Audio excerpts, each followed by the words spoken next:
Pupil mata Maverick membeku, dia berkata dengan dingin, "Aku tebak, kamu datang ke sini untuk membalas dendam kakek Miller, kan? Bagus, kamu benar-benar bisa menemukannya di sini. Hal ini menunjukkan bahwa kamu memiliki keterampilan yang hebat, tapi kamu terlalu impulsif dan berani datang sendiri. Apakah kamu tidak melihat master dari sekte gunung salju itu?" Jensen menggelengkan kepalanya, dia muncul di depan Maverick dan menamparnya dengan telapak tangannya. Ekspresi Maverick akhirnya berubah, ilmu ringan badan Jensen sangat hebat, pukulannya juga berat. Bruk! Maverick mundur 3 langkah, lalu menatap Jensen. Maverick tidak bergerak. "Kekuatan milikmu adalah peringkat surgawi menengah." Setelah Maverick mundur, dia memuntahkan darah dari mulutnya dan jantungnya gemetar. Orang ini lebih kuat dari pria sebelumnya hanya ilmu pedangnya yang kuat, tetapi orang ini energi ki-nya sangat luar biasa. Ah, bagaimana bisa ini terjadi? Tak lama kemudian, Maverick menemukan sarung tangan kanannya terbakar. Dia benar-benar ketakutan, sarung tangan itu ditempa oleh perajin dinasti Qing, tidak bisa terbakar dan berkarat, tapi sekarang sarung tangan itu meleleh. "Yang mulia, aku akui malam itu memang aku ada di waduk dan ada banyak orang yang lain, tetapi hanya 15 orang di hutan itu yang membunuh kakek tua itu," teriak Maverick sambil melepas sarung tangannya. Dia menambahkan, "Akan tetapi, kami juga diperintahkan oleh orang lain. Orang-orang di balik layar itu adalah Akademi Bangau Putih. Kami tidak bisa berbuat apa-apa. Bagaimana kalau begini, aku akan menyerahkan diri saat fajar." "Tidak, sekarang juga aku akan ikut dengan MU untuk menyerahkan diri." Maverick melangkah ke arah Jensen. "Menyerahkan diri?" Jensen mengerutkan keningnya. Membunuh untuk menebus nyawa seseorang adalah prinsip yang tidak pernah berubah sejak zaman kuno. Selain itu, dengan menyerang orang biasa, itu sudah melanggar aturan dunia Jianghu. "Aku bersedia dihukum oleh hukum yang berlaku," ujar Maverick dengan penuh penyesalan. Ketika Cindy melihat ini, dia tiba-tiba memikirkan sesuatu dan berteriak, "Jensen, hati-hati." Cindy jelas memikirkan kejadian pria yang sebelumnya. Namun, peringatannya cukup lambat. Maverick sudah mengarahkan sarung tangan lainnya ke Jensen dan siap menembakkan senjata rahasia itu. "Bermain dengan senjata rahasia ya, aku ini adalah leluhurmu," dengus Jensen. Dia melambaikan tangan kanannya, kemudian Maverick menemukan bahwa lengan kirinya tidak bisa bergerak. "Jarum hujan badaiku," seru Maverick. Sebelumnya, saat melawan sekte gunung salju dia mengandalkan jarum hujan badai untuk mengalahkannya. Sejujurnya, Maverick bisa menjadi pria yang paling bersinar dalam seni bela diri karena mengandalkan senjata ini. Maverick tidak menyangka itu semua tidak ada efeknya pada Jensen. "Aku lupa memberitahu kamu, aku adalah seorang dokter, baik atau jahat, aku melihat lebih jauh dari siapapun. Selain itu, aku juga seorang menantu yang tinggal di rumah wanita, sering diejek dan dilecehkan. Aku lebih mengetahui dunia dibanding kamu. Kemunafikanmu tidak ada efeknya padaku. Maverick, menjauhlah dari dunia Jianghu dan kenakanlah pakaian dingin," kata Jensen. Dia meletakkan telapak tangannya di bahu Maverick dan gumpalan api membakarnya. Setelah itu, Jensen berbalik dan pergi. Dia mengeluarkan daftar nama di tangannya dan mencoret satu nama. "Ah!" Maverick terus menjerit dan api di tubuhnya semakin menyala. Seseorang mengambil air es untuk menyelamatkannya, tetapi api itu sama sekali tidak bisa padam. Pada akhirnya, mereka hanya bisa melihat Maverick dibakar hidup-hidup. Semua orang melihat pemandangan ini dan melarikan diri. Tidak lagi ada yang menjaga seluruh area tambang, para penambang yang terperangkap juga melarikan diri satu demi satu. Jensen dan Cindy membantu para penambang untuk melarikan diri. Setelah pukul 10 malam, tambang itu akhirnya kosong. "Yang mulia, terima kasih telah menyelamatkan hidupku." Pria tampan itu datang menghampiri Jensen, tetapi mantel panjangnya kotor dan dia sedikit malu. Dia semakin malu. Dia berpenampilan keren dan misterius, tapi malah dimanfaatkan oleh lawan dan berujung tragis. Dia tidak lebih hebat dari pemuda ini. "Ini hanya masalah kecil," kata Jensen sambil tersenyum, lalu dia membawa Cindy pergi meninggalkan tempat itu. Nama orang di daftar tersebut semakin sedikit, tetapi masih ada 3 hari lagi sebelum tahun baru. Dia ingin menyelesaikan masalah ini sebelum tahun baru lunar. "Jensen, kenapa kamu ada di sini?" Cindy pergi bersama Jensen, dia sangat terkejut. Jensen menatapnya dengan aneh, aku yang seharusnya bertanya apakah kamu baik-baik saja. Tidak baik bagimu untuk tinggal di ibu kota. Kalau aku tidak kebetulan lewat saat kamu datang ke tempat seperti itu, kamu akan dikubur. Hidup-hidup. Aku menerima informasi bahwa seseorang di sini diam-diam menambang dan membunuh para penambangnya, jadi aku datang ke sini untuk menindaklanjuti dan melaporkannya. Aku menyerah. Jensen benar-benar terdiam, Cindy akan selalu mendapatkan musibah kalau dia terus-terusan seperti ini, lagi pula, dia tidak bisa bertemu dengan Jensen setiap saat. Waktu itu kamu menyelamatkanku dari para preman dan kali ini kamu menyelamatkanku lagi. Kamu sudah menyelamatkanku 2 kali. Cindy tertawa lagi. Jangan melakukan itu lagi. Aku tahu kamu memiliki kesan yang baik terhadap aku, tetapi kita hanya bisa berteman, lupakan saja soal menyelamatkan hidup itu, ujar Jensen buru-buru menutup mulut Cindy. Menyelamatkannya 2 kali. Hal ini mengingatkannya pada Veronica, wanita itu. Diselamatkan 2 kali oleh Jensen dan pada akhirnya dia menyukai Jensen. Jensen tidak punya waktu untuk main-main sekarang. Kamu terlalu memikirkan dirimu sendiri. Aku suka babi dan anjing, aku tidak akan menyukaimu, aku memperlakukanmu sebagai teman, omel Cindy. Dia penasaran dan bertanya, omong-omong, metode bermain api tadi sangat keren. Apa itu? Sihir atau teknologi tinggi? Penyembur api tersembunyi di lengan baju? Betul sekali. Ada penyembur api yang tersembunyi di lengan baju, teknologi tinggi terbaru dari luar negeri, jelas Jensen dengan santai. Alat itu sangat hebat, bisa jadi senjata anti serigala. Belikan satu untukku, aku akan bayar berapapun harganya. Mari kita bicarakan saat sudah kembali ke rumah. Jensen membawa Cindy dan mengambil penerbangan tercepat untuk kembali ke ibu kota, saat itu sudah pukul 2 siang. Setelah Jensen mengirim Cindy kembali ke rumahnya, dia kembali memanggil panah. Orang selanjutnya, Kimberly. Seorang master peringkat surgawi menengah, dia adalah pemimpin sekte pengembara sekaligus presdir pertambangan barat laut. Pertambangan barat laut sepertinya sangat familiar bagi Jensen, seperti pernah mendengarnya di suatu tempat. Namun, koneksi yang dimiliki pertambangan barat laut tidaklah sedikit. Jika masalah ini semakin besar, Jensen khawatir itu akan memengaruhi opini publik. Jensen melihat informasi yang dikirim oleh panah dan mendengus. Kimberly ini bukan orang baik-baik. Dia berasal dari industri perdagangan wanita dan menyita aset. Pertambangan barat laut dengan membunuh orang. Dia benar-benar iblis. Jensen memanggil taksi dan pergi ke klub malam bernama Genjia. Klub malam Genjia juga merupakan klub terkenal di ibu kota dengan tarif yang sangat tinggi, paling rendah 30.000 yuan. Saat itu, di koridor pertambangan barat laut dengan membunuh orang. Dia benar-benar iblis. Jensen memanggil taksi dan pergi ke klub malam bernama Genjia. Klub malam Genjia juga merupakan klub terkenal di ibu kota dengan tarif yang sangat tinggi, paling rendah 30.000 yuan. Saat itu, di koridor klub malam, seorang wanita berpakaian kelap-kelip sedang menelepon, jangan khawatir, keluarga Miller sekarang memohon padaku, aku harus menemukan. Apa yang mereka inginkan? Lagi pula, bukankah kamu menyukai Elena? Dia sedang menemani kakak kedua untuk bersosialisasi. Aku sudah menaruh sesuatu yang tidak berwarna dan tidak berasa di anggurnya. Setelah dia meminumnya, aku janji akan membiarkanmu menyentuhnya. Bagus, berikan padaku setelah selesai. Terdengar suara gembira dari lawan bicaranya. Wanita itu menutup telepon dan berjalan kembali ke private room. Saat itu, ada beberapa orang di private room, semuanya orang kaya. Mereka sedang minum dengan 2 wanita. 2 wanita itu adalah Irene dan Elena. Elena datang menemani Irene, karena keluarga Miller saat ini dalam krisis keuangan, Irene perlu menjilat bos-bos besar demi menandatangani kontrak. Nona Kimberly sudah kembali. Pada saat ini, seorang wanita masuk, Irene seketika berdiri dengan gembira. Kimberly, presdir senior dari pertambangan barat laut. Keahlian bisnis dan sumber daya keuangan yang kuat.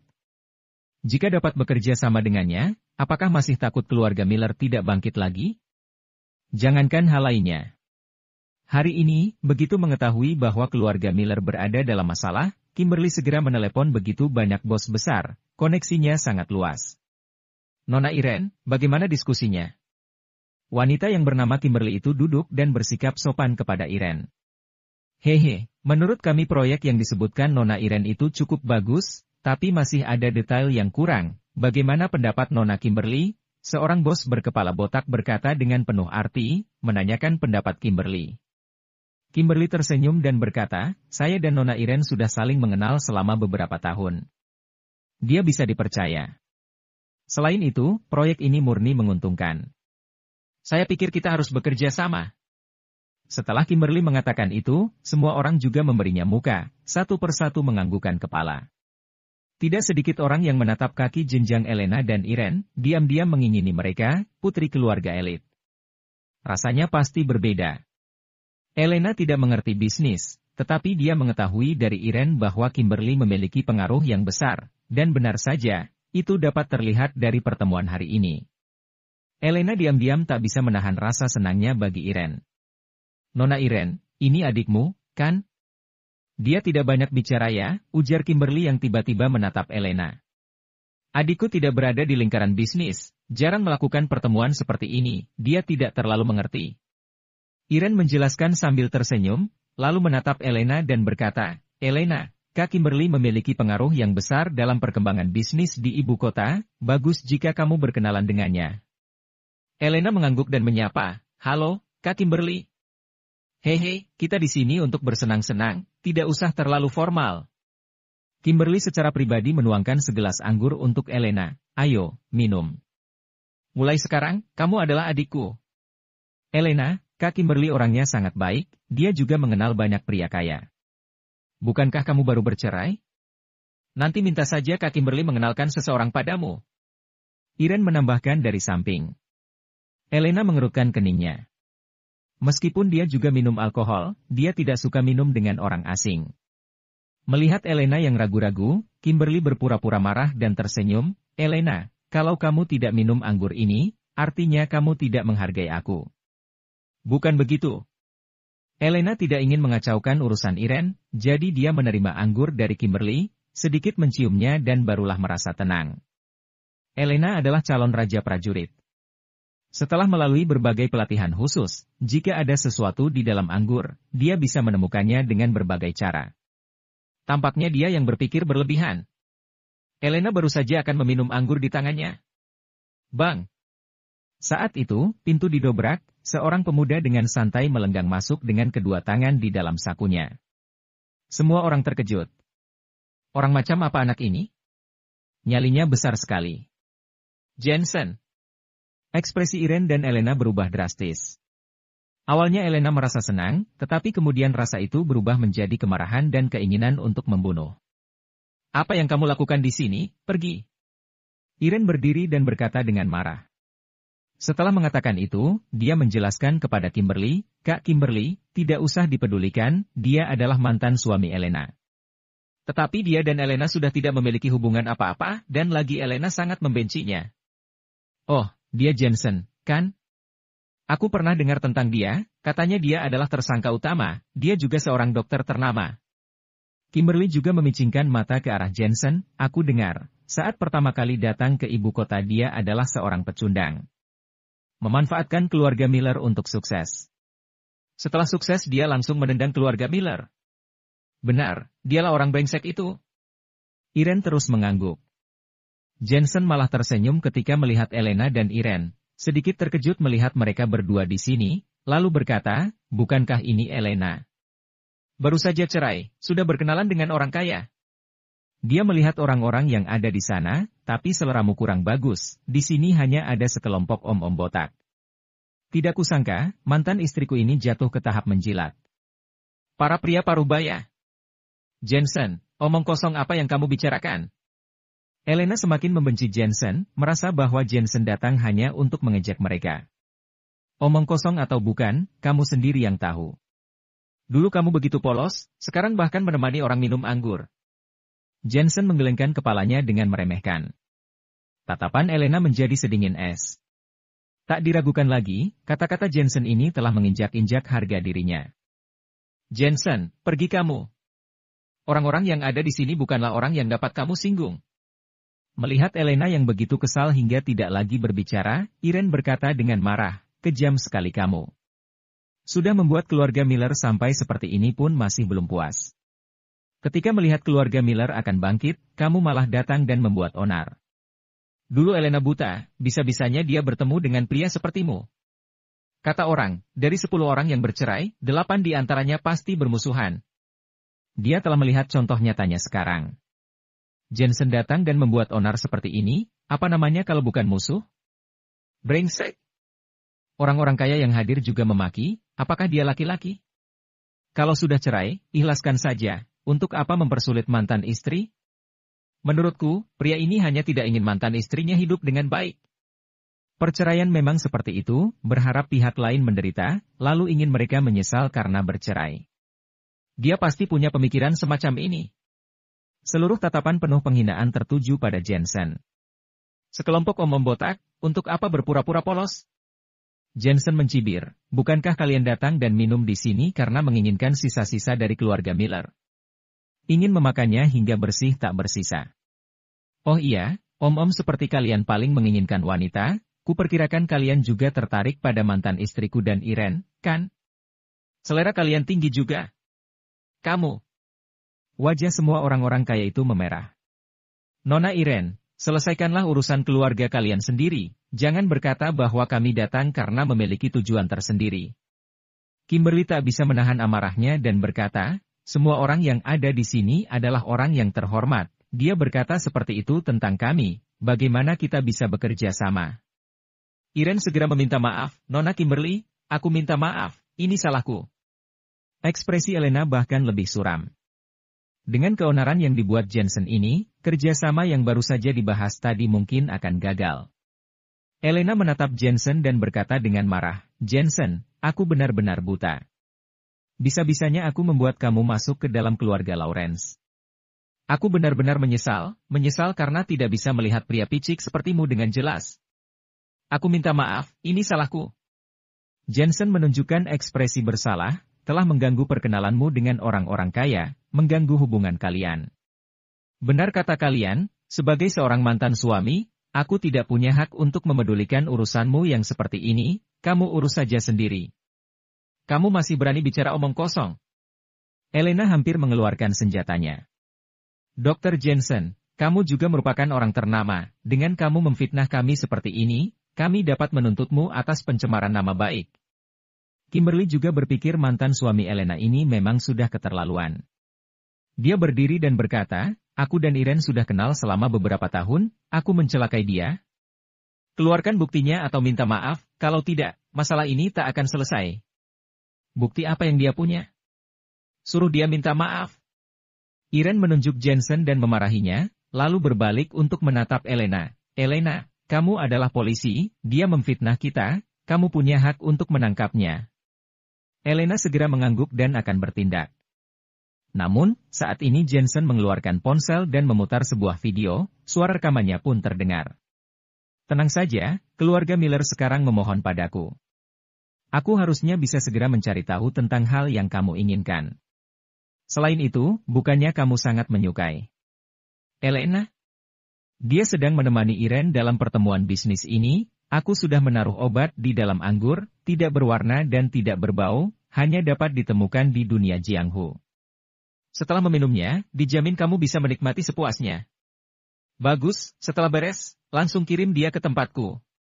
Orang yang menelepon di dalam video itu adalah Kimberly. Bilik itu sunyi dalam sesaat. Pupil Irene Miller dan Elena bergetar. Mereka melihat ponsel, lalu menatap Kimberly dan akhirnya ke gelas anggur di tangan mereka. Prang! Tanpa sadar, mereka menjatuhkan gelas anggur itu ke tanah. Elena bahkan mengutuk dirinya sendiri karena ceroboh. Dia telah dilatih secara khusus, tetapi dia bahkan hampir saja terjerat. Ini adalah penghinaan. Apa kalian terkejut? Apa kalian tidak menyangka? Apakah aku mengganggu om-om kalian?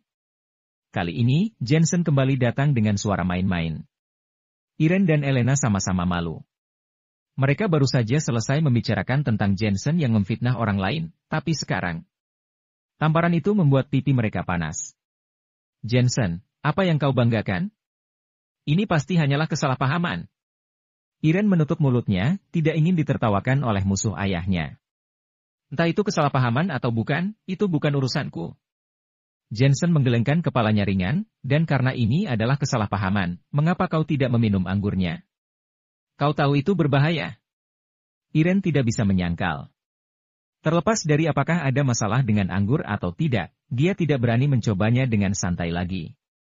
Dan wajah semua orang botak di bilik itu meredup, sebenarnya mereka semua datang dengan pemikiran seperti itu. Mereka tidak melakukan perbuatan baik. Mengapa mereka harus membantu keluarga Miller? Kedua putri keluarga Miller sama-sama cantik. Elena dan yang lainnya tidak berani memprovokasi mereka, tapi Irene Miller cukup baik. Tanpa diduga, sang menantu diam-diam merekam video tersebut.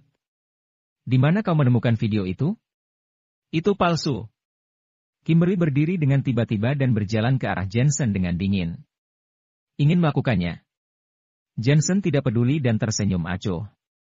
Apa kau tahu siapa aku? Kimberly adalah master dunia Jianghu dan juga bos pertambangan barat laut. Mengapa dia kepanasan seperti ini? Dia tersenyum menahan kesal, menantu kecilnya ini berani memprovokasinya. Kurasa dia tidak tahu seberapa hebat dia dalam bela diri. Dia menampar Jensen dan tamparan ini membawa energi ki yang lebih besar. Jika dia berhasil, tampaknya akan baik-baik saja di luar, tetapi itu pasti akan meledak dalam waktu 3 hari. Hap! Dengan santai Jensen meraih pergelangan tangannya. Pupil Kimberly membeku. Tamparannya bukanlah sesuatu yang bisa dihentikan orang biasa. Apakah menantu laki-laki ini juga seorang yang melakukan bela diri? Tak lama kemudian, Kimberly menyadari bahwa lengan Jensen seperti besi, tidak bergerak. Dia semakin yakin jika Jensen memiliki kemampuan bela diri. Aku katakan, ini belum berakhir. Ada banyak orang yang hadir, Kimberly tidak ingin menunjukkan bela dirinya dan untuk sementara menahan diri. Namun untuk besok atau lusa, dia ingin menantunya ini tahu siapa yang dia provokasi. Nona Irene, ini adalah akhir dari kerja sama kita.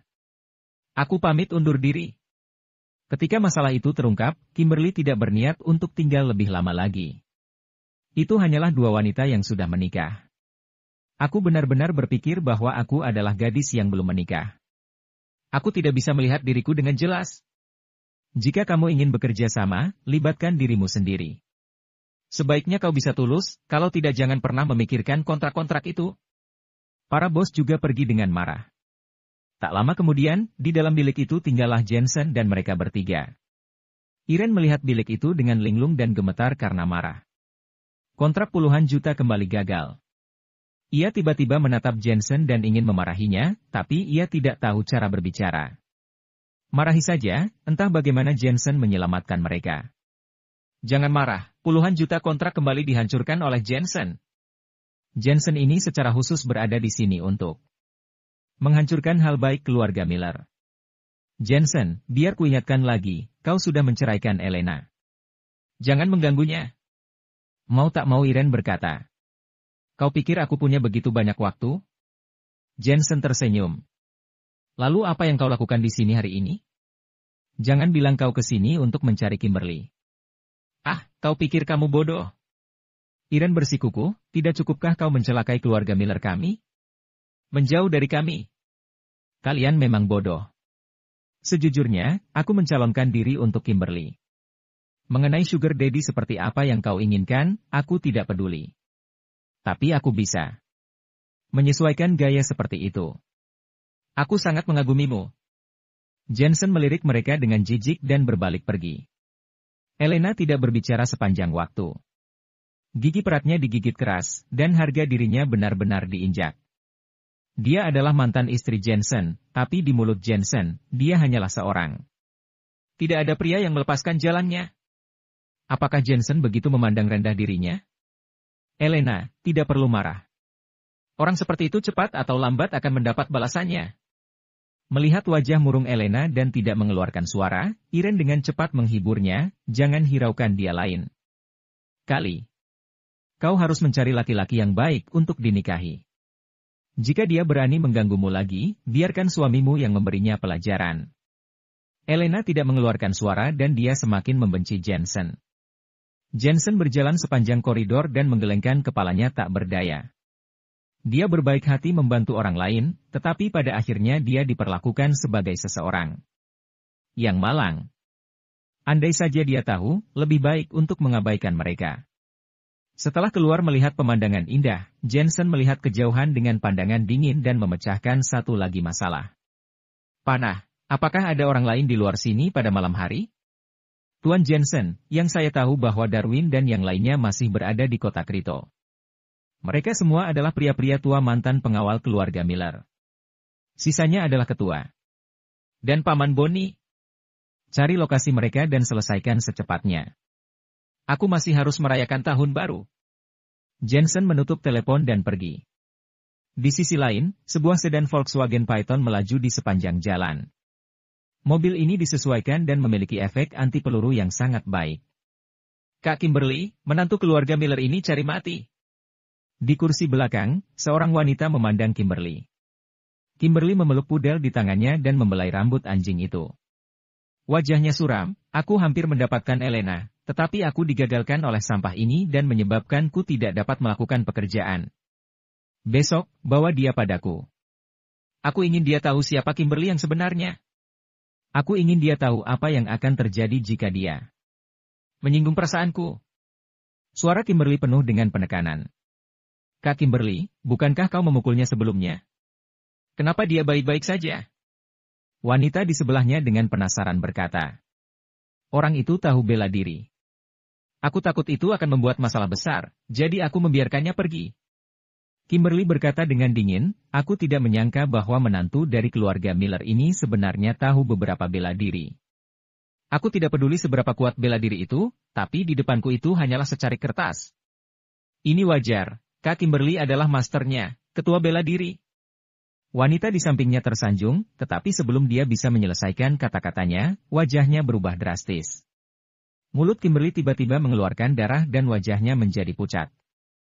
Lalu dengan suara batuk, segumpal besar darah menyembur keluar. Kak Kimberly, ada apa denganmu? Kau bertahanlah, kita akan segera pergi ke rumah sakit. Wanita itu tampak cemas dan tidak tahu harus berbuat apa. Kimberly mengelus dadanya dan tidak bisa bicara, jantungnya. Wajahnya menjadi ungu dan jantungnya berdetak dengan cepat, seolah-olah akan meledak. Apa yang sedang terjadi? Ia merasa semakin lemah. Namun tiba-tiba terpikir olehnya bahwa di dalam bilik, dia telah bertarung melawan Jensen. Mungkinkah itu dia? Bahkan, dia juga tahu bela diri semacam ini. Dia dapat memasukkan kemampuannya ke dalam tubuh orang lain dan menyerang keesokan harinya dan dapat membuat jantung lawan kewalahan dan mati. Tapi dia tidak menyangka bahwa suatu hari dia juga akan mati dalam bela diri yang kejam ini. Lagi pula, jantung berdetak hebat. Rasa sakit seperti ini bukanlah sesuatu yang bisa dimengerti orang lain. Mobil dengan cepat melaju ke rumah sakit. Tiba-tiba, Kimberly sepertinya melihat seorang pemuda berdiri di pinggir jalan. Pemuda ini seperti malaikat kematian di malam hari. Dia memegang selembar kertas di tangannya dan sepertinya sedang mencoret sesuatu. Yang paling menakutkan adalah samar-samar ia bisa melihat bahwa pemuda itu adalah Jensen. Seorang menantu keluarga Miller. Mungkinkah dia datang ke sini untuk kakek Miller? Setelah tiba di rumah sakit, Kimberly dimasukkan ke ruang operasi. Namun, 20 menit kemudian, dokter keluar dengan penuh penyesalan. Maaf. Pasien tidak dapat diselamatkan akibat serangan jantung mendadak. Waktu kematiannya adalah pukul 2.45. Mendengar ini, asisten Kimberly jatuh duduk ke lantai. Suatu tempat lainnya. Saat ini, 5 pria sedang berendam di pemandian air panas. Ada Chateau Lafitte Rothschild dan berbagai makanan lezat di samping pemandian air panas. Hehe, hari-hari baik kita akan datang. Uang itu cukup untuk masa tua kita. Seorang pria berumur ketawa. 80 juta yuan, ini sudah cukup untuk hidup enak, hehe, ikut kakek Miller tidak perlu mikir masalah uang, 200.000 yuan sebulan, tapi tidak ada kebebasan. Sekarang beda lagi. Hidup itu memang harus dinikmati. Ya, aku berencana pergi ke Las Vegas besok. Sekarang keluarga Miller sudah jatuh, tidak mampu memakai kita lagi makanya suruh kita pergi. Ini, kan yang kita inginkan. Ayo, bersorak. Mereka mendentingkan gelas sambil berbicara. Sebenarnya, Mereka memiliki keterampilan seni bela diri yang sangat baik yang mampu untuk bertahan hidup, tetapi manusia selalu serakah, sudah mendapatkan sesuatu, tetapi masih menginginkan lebih. Darwin, kamu masih memikirkan kakek Miller. Pria tua meneguk arak dan menatap pria yang terdiam. Darwin menghela napas, aku terlibat karena keluarga aku, tapi sekarang kakek Miller sudah meninggal, aku merasa malu padanya. Saat itu, kakek Miller pernah menyelamatkan keluarga aku. Kakek Miller sudah baik pada kita, tapi dia juga sudah tua. Cepat atau lambat, dia akan pergi. Kami telah bersamanya selama bertahun-tahun dan setia. Karena dia ingin pergi, kenapa tidak membantu kita sebelum pergi? Pria tua menggelengkan kepalanya, berkata, aku tahu bahwa kakek Miller meninggalkan warisan, tetapi hanya untuk anak-anak dari keluarga Miller, tidak ada yang buat kita. Lihatlah putra-putri keluarga Miller yang tidak berguna. Kalau kita masih harus melayani orang-orang yang tidak berguna seperti ini di masa depan. Aku tidak akan puas. Orang lain menyela, benar, di keluarga Miller hanya Elena lah yang mempunyai bakat. Apakah yang lain pantas? Pria yang bernama Darwin itu menggeleng-geleng kepala, memang bisa dibilang begitu, tapi hati nurani aku gelisah. Beberapa waktu ini aku bermimpi buruk bahwa kakek Miller datang mencari kita. Cepat atau lambat kita akan mendapat balasan atas perbuatan kita. Haha, Darwin, kamu terlalu baik. Tidakkah kamu melihat orang-orang di dunia Jianghu? Mereka menjadi pemimpin secara tersembunyi dan ditemani oleh wanita cantik setiap hari, kapan mereka mendapat pembalasan? Pria tua mencibir, kalau mau melakukan kejahatan maka harus tegas. Jangan muncul rasa kebajikan seperti wanita, jadi tidak bisa maksimal dalam pekerjaannya. Benar, pembalasan, bodoh amat. Yang lainnya ikut bersorak. Mereka telah dihadapi dengan berbagai tantangan yang tak terhitung jumlahnya selama bertahun-tahun, tahu apa yang disebut dengan pembalasan, hanya orang lemah yang menakut-nakuti diri mereka sendiri. Jika manusia itu cukup kuat, Raja Neraka juga takut. Menurut aku apa yang dia katakan benar. Kalian akan mendapatkan balasan. Namun saat ini, sebuah suara panjang tiba-tiba menyela. Siapa? Wajah mereka berlima sedikit berubah ketika berbalik melihat ada seorang pria berbaring di kursi sambil menghisap rokok di sudut kolam air panas. Menyeramkan. Mereka berlima termasuk praktisi yang telah mengalami berbagai pertempuran dan perselisihan dalam dunia Jianghu, tetapi mereka sama sekali tidak menyadari atas kemunculan pria tersebut. Oh, Jensen. Pria tua mengenal Jensen, kemudian berkata sambil mengerutkan kening, apa yang kamu lakukan di sini? Kamu sudah menyebabkan kakek Miller meninggal, apa masih ingin melakukan pembunuhan lagi? Aku kira kamu yang lebih tahu siapa yang membunuh kakek Miller. Jensen menyemburkan seteguk rokok ke arah langit. Awalnya, aku pikir kalian telah mengikuti kakek Miller selama bertahun-tahun, setidaknya memiliki rasa kekeluargaan, tetapi sekarang aku tahu bahwa aku salah. Sebagian orang memang memiliki ambisi yang lebih besar daripada perasaan, keegoisan di atas segala sesuatu. Hari ini, aku ke sini untuk mengambil nyawa kalian atas kakek Miller. Tuhan bisa melihat apa yang telah dilakukan oleh manusia. Jangan berpikir kalian bisa melarikan diri dari hukum. Suara Jensen membuat pupil kelima orang itu bergetar. Selain organisasi, tidak ada yang tahu pengkhianatan mereka terhadap kakek Miller. Bagaimana Jensen bisa mengetahui hal ini? Semua jejak bukti telah dihancurkan malam itu. Panggil polisi, segera panggil polisi. Pria tua berteriak tajam dan mengangkat ponselnya di dekat pemandian air panas, tetapi hanya terdengar suara nada sibuk. Dia kaget dan berkata, tidak, sinyalnya diblokir. Satpam, datang ke sini. Siapa yang membiarkan orang ini masuk? Satu orang lagi berteriak ke arah pintu, tapi tidak ada kabar. Ruangan pemandian air panas ini sepertinya terisolasi.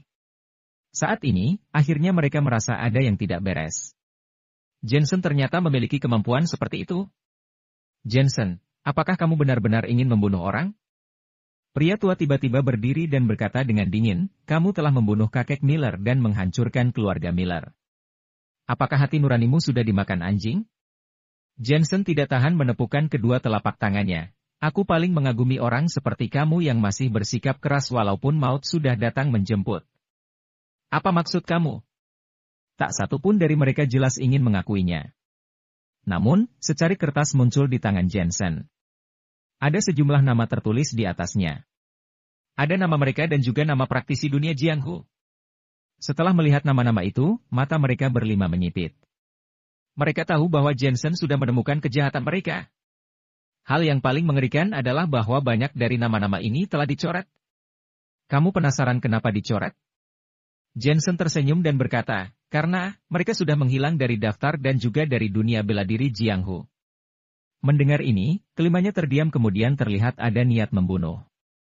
Tidak peduli bagaimana cara Jensen menemukan kejahatan mereka, dia tidak boleh ditinggal. Pria tua berkata dengan dingin, Jensen, kemampuanmu benar-benar mengerikan. Tidak heran kakek Miller sangat menyukai kamu. Sayangnya, kami juga mengenal semua hal tentang kamu. Apa yang kamu kenal mengenai aku? Ucap Jensen samar. Kamu adalah dokter ternama di ibu kota, dan dalam hal seni bela diri, kamu juga kandidat pertama Raja Prajurit. Kamu memiliki kemampuan tingkat bumi tinggi. Atau bahkan paling kamu sebagai peringkat surgawi awal. Pria tua berkata dengan dingin, hanya sesosok peringkat surgawi awal saja, kita pernah membunuhnya. Aku heran. Kenapa kamu begitu impulsif? Kamu tidak lapor polisi atas bukti yang kamu dapat. Sebaliknya, malah datang sendiri untuk membunuh kami. Kamu telah meremehkan kami. Boom. Selama perbincangan, pria tua bersama 4 orang lainnya bergegas keluar dari pemandian air panas bersama-sama ingin membunuh Jensen. Sebenarnya, aku ingin bilang kalian yang telah meremehkan aku. Jensen menghela napas dan menjentikkan jarinya. Rokok di tangannya melesat dan mendarat di lutut pria tua, seketika menghancurkan tempurung lututnya. Pria tua berteriak kesakitan. Puntung rokok yang jatuh dari udara bisa membuat dia terluka parah. Apakah dia beneran peringkat surgawi awal? Wos. Di saat yang sama, sejumlah praktisi bergegas masuk. Ada yang memegang senjata dan ada yang memegang perkakas. Mereka adalah panah dan rekannya. Bunuh mereka! Jensen memberikan perintah sambil mengeluarkan pena dan kertas, mencoret nama saat berjalan. Meskipun kelima orang ini sangat terampil dalam seni bela diri, namun panah juga tidak lemah. Yang terpenting, mereka tidak sekuat Akademi 13. Air di pemandian air panas diwarnai merah, dan jeritan terus mendatang. Terima kasih, Jensen. Saat Jensen hendak pergi, suara raungan keras terdengar. Jensen berbalik melihat pria yang bernama Darwin. Di malam itu, kami berlima menusuk dada kakek tua itu. Kakek tua itu tidak jatuh. Kepalanya masih menghadap ke langit dan kakinya berada di tanah. Dia melihat ke arah kami dan kemudian tertawa. Aku mengetahui bahwa kakek tua itu tidak mengeluarkan kekuatannya dan kita pasti akan mendapatkan pembalasan. Hanya terdengar teriakan Darwin, aku telah mengikuti kakek tua itu sepanjang hidupku. Dia bijaksana dan berbakat. Dia tahu menjaga batas dalam segala hal. Aku tidak menyangka bahwa dia menyerahkan nyawanya dan mati di tangan kami. Aku bisa tenang sekarang dan mengakhiri mimpi buruk di hatiku. Begitu perkataannya selesai, lehernya langsung dipotong oleh pedang Michelle. Jensen menggerakkan kepalanya dan berjalan keluar dari kamar pribadi di pemandian air panas. Di luar masih tampak ramai. Tamu yang datang ke pemandian air panas itu seperti tak ada habisnya. Dalam jarak 3 meter itu, mereka tidak tahu bahwa orang-orang yang berada di dalam telah mati. Setengah jam kemudian, seorang pelayan memasuki ruang pemandian air panas. Dia menemukan bahwa tempat itu masih bersih dan rapi, tetapi kelima tamu itu sudah pergi. Tidak ditemukan darah dan jejak pertempuran. Semuanya masih sama seperti sebelumnya. Aneh. Kapan mereka pergi? Pelanggan VIP ini sungguh sulit dilayani. Pelayan menggelengkan kepalanya dan pergi. Dia meminta seseorang untuk membersihkan kamar pribadi itu. Pukul 4 tengah malam, Jensen kembali ke rumah komunitas. Kesibukan sepanjang hari ini telah membuatnya merasa lelah. Namun hatinya tentu terasa lebih lelah dibandingkan tubuhnya. Terutama karena dia tidak suka membunuh orang. Setelah masalah kakek tua itu selesai, dia juga bisa kembali ke statusnya sebagai orang biasa yaitu menjadi seorang dokter yang baik. Keesokan paginya, Jensen bangun lebih awal dan menemukan bahwa Natasha telah pergi bekerja. Tetapi ruang tamu dan kamar semuanya digantung dengan hiasan dengan tulisan, Selamat Tahun Baru. Dia baru teringat bahwa hari ini sudah tanggal 28 bulan lunar. Kakak Natasha pantas memiliki julukan wanita karir dan ibu rumah tangga. Setelah diurus olehnya, rumah yang dulunya sepi, kini terasa memberikan kehangatan layaknya sebuah rumah. Masih ada 2 orang lagi. Yang satu adalah pemimpin dan satu lagi adalah Paman Boni. Mari kita selesaikan sebelum malam tahun baru.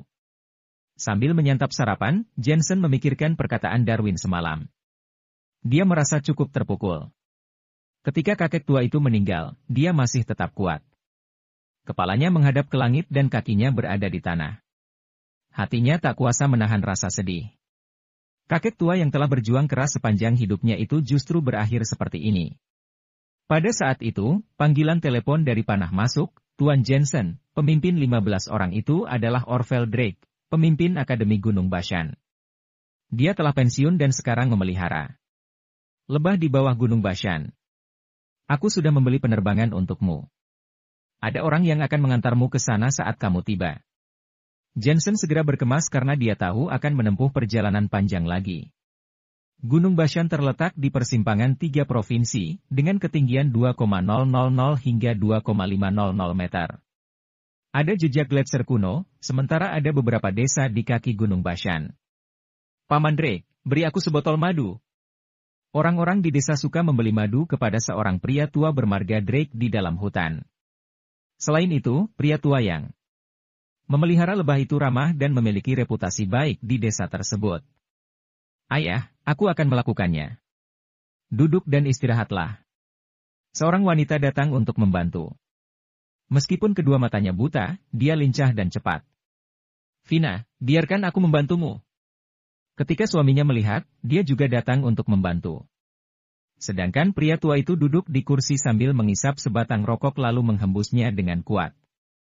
Dia tersenyum. Paman Drake, putri dan menantumu sangat berbakti. Aku iri padamu. Seorang bibi di desa itu tertawa. Haha. Aku akan lebih puas jika nanti mereka melahirkan seorang bayi yang gemuk, kata pria tua itu tertawa. Putri dan menantunya tersipu saat mendengarnya dan bergegas menyerahkan pot madu kepada bibi itu. Kalian sekeluarga sungguh membuat orang lain merasa iri, tambah bibi itu dengan sopan lalu pergi sambil tersenyum. Ketiga anggota keluarga Drake terkenal sopan dan suka membantu. Jika ada orang di desa yang mengalami kesulitan, mereka dengan sukarela membantunya. Tak heran penduduk di sekitar sangat menyukai mereka. Kalian pergilah sibuk, kata pria tua kepada putri dan menantunya. Dia kembali merokok dan berjemur di bawah sinar matahari. Kehidupan biasa sungguh menyenangkan. Tiba-tiba, dia mengerutkan kening dan duduk tegak untuk melihat kejauhan. Dia melihat seorang anak muda berjalan menelusuri jalan yang sempit dan berliku itu. Ada yang datang untuk membeli madu lagi. Apakah dia dari kota? Ketika putrinya melihat seseorang datang, dia ingin keluar dan menyambutnya. Vina, pergilah sibuk. Aku akan melayaninya. Pria tua itu tiba-tiba berdiri dan berjalan menuju ke arah anak muda itu. Jensen. Ketika dia tiba di depan anak muda itu, wajah pria tua menjadi dingin dan suram. Dia langsung mengenali anak muda itu. Dia adalah menantu kakek Miller. Tak disangka, dia datang jauh-jauh dari ibu kota. Pemimpin Drake, apakah kehidupan di sini nyaman? Jensen langsung ke intinya dan berkata, sebenarnya, aku mencarimu bukan karena masalah besar. Aku hanya ingin sebuah penjelasan untuk kakek Miller. Pria tua itu terkejut. Jangan berpura-pura tidak tahu. Di antara 15 orang itu, sekarang hanya tersisa kamu dan Paman Boni, lanjut Jensen. Pria tua itu akhirnya tahu jika Jensen khusus datang menemuinya. Dalam hatinya, dia merasa kaget. Bagaimana Jensen bisa menemukannya? Pemimpin Drake, berani berbuat maka harus berani bertanggung jawab. Jika Anda seorang pria, ikutlah denganku. Setelah Jensen menyelesaikan kalimat itu, dia pun berbalik pergi. Pria tua itu ragu-ragu sejenak. Lalu dia segera kembali ke rumah, mengambil sesuatu dan mengejarnya. Ayah, ada apa? Putri yang bernama Vina itu tidak bisa menahan diri untuk tidak bertanya. Tidak apa-apa. Aku bertemu seorang teman. Kalian masak di rumah saja. Aku akan segera kembali. Pria tua itu segera pergi setelah selesai berpesan. Ketika dia berbalik, matanya tampak dingin. Padahal dia telah melepas posisinya sebagai seorang pemimpin dan hanya ingin hidup seperti orang biasa. Siapapun yang berani mengganggunya akan menjadi musuhnya. Apalagi dia tahu bahwa tujuan Jensen menemuinya adalah untuk balas dendam. Saat itu, Jensen telah tiba di dalam hutan yang sepi dan menghentikan langkahnya. Hutan itu penuh dengan bunga dan banyak lebah yang berterbangan di sekitarnya. Tak lama kemudian, pemimpin Drake juga berhasil mengikutinya dan menatap Jensen dengan dingin. Seolah-olah dia bisa membaca pikiran Jensen. Dia tidak menyangka menantu kakek Miller sangat hebat dan mampu menemukan pembunuh di balik layar itu. Jensen menatap pemimpin Drake dengan ringan dan berkata dengan tenang, "Pemimpin Drake, katakanlah siapa orang yang mengutusmu. Sepertinya kamu tahu cukup banyak, anak muda. Jangan terlalu gegabah. Beberapa hal mungkin lebih baik jika kamu tidak mengetahuinya," kata pemimpin Drake dengan samar. "Aku juga bisa menebaknya, seharusnya adalah Akademi Bangau Putih, salah satu dari 4 aliansi seni bela diri." Jensen tersenyum dan menggelengkan kepalanya. "Pemimpin Drake, biarkan aku langsung ke intinya. Aku telah membunuh sebagian besar dari 15 orang dalam daftar itu. Jadi, jangan meremehkan aku." Hati pemimpin Drake bergetar, penilaiannya terhadap Jensen bertambah 1 poin lebih tinggi. Ada banyak master dalam daftar 15 orang itu. Jika mereka semua terbunuh, itu menandakan bahwa Jensen mungkin memiliki kemampuan yang luar biasa. Dia berkata dengan dingin, "Jensen, aku sudah tinggal di sini selama 5 tahun. Aku tidak memiliki perselisihan dengan dunia dan selalu baik kepada orang lain. Jika bukan karena misi itu, aku tidak akan muncul lagi di dunia Jianghu. Pergilah dari sini dan lupakan apa yang terjadi di masa lalu. Tetapi jika kamu tetap bersikeras, mari kita lihat siapa di antara kita yang akan mati." Dia mengetahui bahwa putri dan menantunya sedang menunggunya. Jadi, dia bermaksud untuk membunuh Jensen. Jensen telah menebak perkataannya itu dan bertanya, "Jangan harap. Selama masih hidup, aku tidak akan pergi. Sebelum kamu mati, katakan padaku siapa yang mengatur misi untukmu." "Seorang wanita, sangat muda, tapi aku tidak tahu siapa dia." Pemimpin Drake tidak menyembunyikan apapun. "Baiklah, kita telah mengatakan apa yang perlu dikatakan. Matilah." Sesuatu di tangannya itu tiba-tiba bergetar. Lalu bambu itu hancur dan dalamnya memperlihatkan sebuah pedang kuno. Pedang itu keluar, seolah seperti naga emas yang mengerikan. Ilmu pedangnya luar biasa dan tenaga sangat kuat. Di bawah teknik pedang, kelopak bunga berterbangan di udara. Akademi Gunung Bashan, pedang Willow, teknik pedang angin. Jensen sedikit memicingkan mata. Cukup punya wawasan juga. Pedang pria tua itu telah sampai di depan Jensen.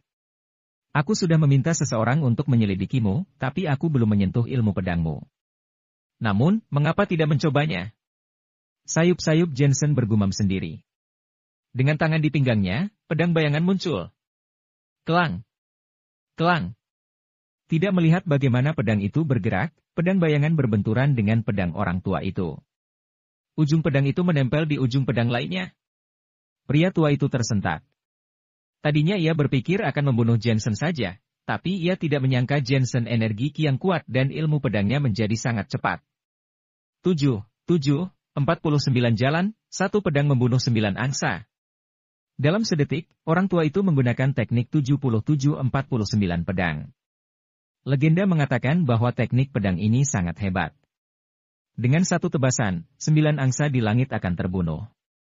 Mata Jensen berkedip. Seni bela diri orang tua ini memang kuat. Sayangnya, dia masih berada di peringkat surgawi menengah. Orang tua itu tidak melihat bagaimana Jensen bergerak, tetapi ketika dia memegang pedang, dia seperti memotong angin dan menari dengan pedangnya. Kelang! Kelang! Dengan pedang masing-masing, ujung pedang saling berlawanan dengan ujung pedang. Orang tua ini merasa ngeri. Kemampuan pedang pemuda ini berada di atasnya, dan energi ki-nya bahkan lebih kuat. "Teknik pedang apa yang kamu gunakan?" Dia mengaum. "Pedang aliran Wudang, teknik pedang cepat pedang Tai Chi, seni bela diri dunia, terlalu cepat sampai aku tidak bisa berhenti." Jensen memegang pedang dengan 1 tangan dan berbicara acuh tak acuh. Ketika kata-katanya jatuh, pedangnya seperti listrik. "Rasakan pedangku." Pedang bayangan sepertinya berubah menjadi kilatan cahaya putih. Wajah orang tua itu berubah drastis. Ia mengibaskan pedangnya untuk melawan, namun pedang Jensen terlalu cepat, membuatnya sulit melihat dengan jelas. Hal yang paling mengerikan adalah dia hampir berakhir, apalagi dengan energi Qi yang kuat. Hentikan! Saat itu, suara cemas terdengar. Putri dan menantu orang tua itu berlari menyusuri hutan. Sehelai rambut panjang jatuh di depan orang tua itu. Rambut itu tertebas oleh pedang Jensen. Jika seseorang tidak menghentikannya, Jensen pasti sudah membunuh orang tua itu dengan pedangnya. Siapa kamu? Kenapa kamu mau membunuh ayahku? Putrinya sambil ditahan oleh suaminya dan bertanya dengan marah.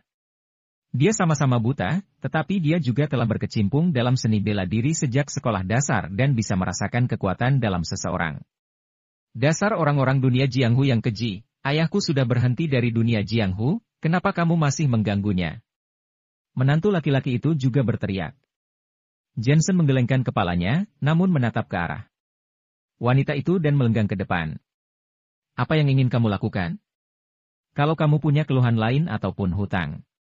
Jika kamu ingin membunuhku, bunuh saja aku. Saat orang tua itu melihat ini, dia langsung sangat marah. Berpikir jika Jensen ingin membunuh putrinya, ia langsung meraih pedangnya dan menerkam Jensen. Kelang! Kelang! Jensen bahkan tidak sempat menatapnya. Dengan pedang di tangannya, suara renyah terdengar. Dia melihat pedang orang tua itu patah. Orang tua itu membeku di tempat dan melihat pedang yang patah di tangannya, dia sangat tidak percaya. Sebuah pedang memotong pedangnya, kekuatan ini adalah peringkat surgawi tinggi. Sulit baginya untuk membayangkan bagaimana pemuda ini berkultivasi dan kenapa energi Qi-nya melebihi bela diri Bashannya. Kamu! Melihat Jensen yang berjalan, menantunya juga terkejut, namun ia tidak berani bergerak.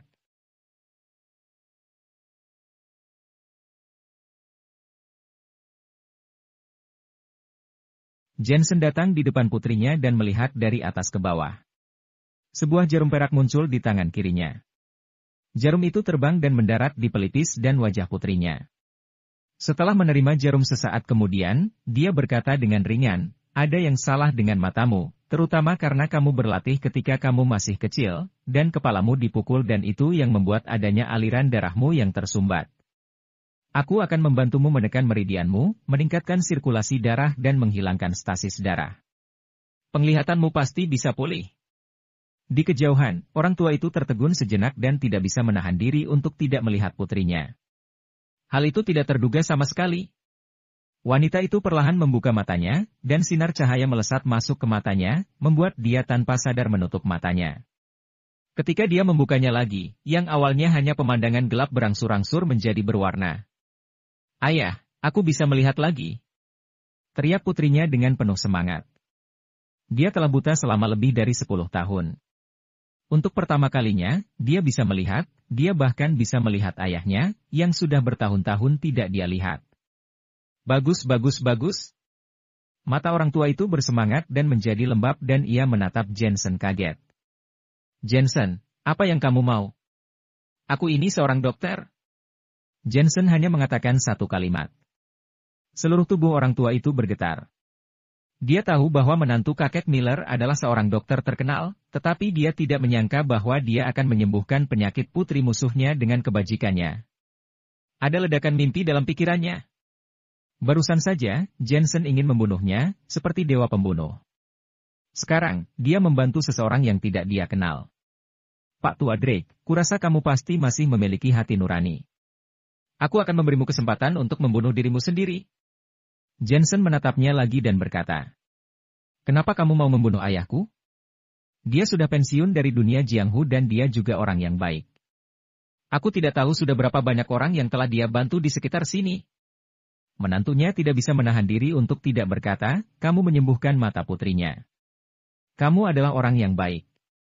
Aku memang harus berterima kasih padamu, tapi kenapa kamu masih ingin membunuh seseorang?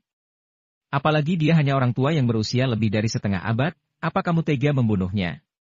Dokter, terima kasih sudah menyembuhkan mataku. Wanita itu juga berkata dengan dingin, namun, aku harap kamu akan mengampuni ayahku, dia tidak akan lagi mengurus urusan dunia Jianghu. Dia hanya akan menjadi orang tua biasa dan hanya akan tinggal di desa ini ke depannya. Urusan dunia Jianghu bukanlah sesuatu yang bisa kamu hentikan jika kamu mau. Ucap Jensen samar. Lalu mau apa lagi? Kamu tidak tahu berapa banyak hal baik yang telah dilakukan oleh ayahku. Tidak ada sekolah di desa terdekat, ayah akulah yang mendanai dan membangunnya. Bahkan jalan menuju keluar masuk dari sini juga dibangun oleh ayahku.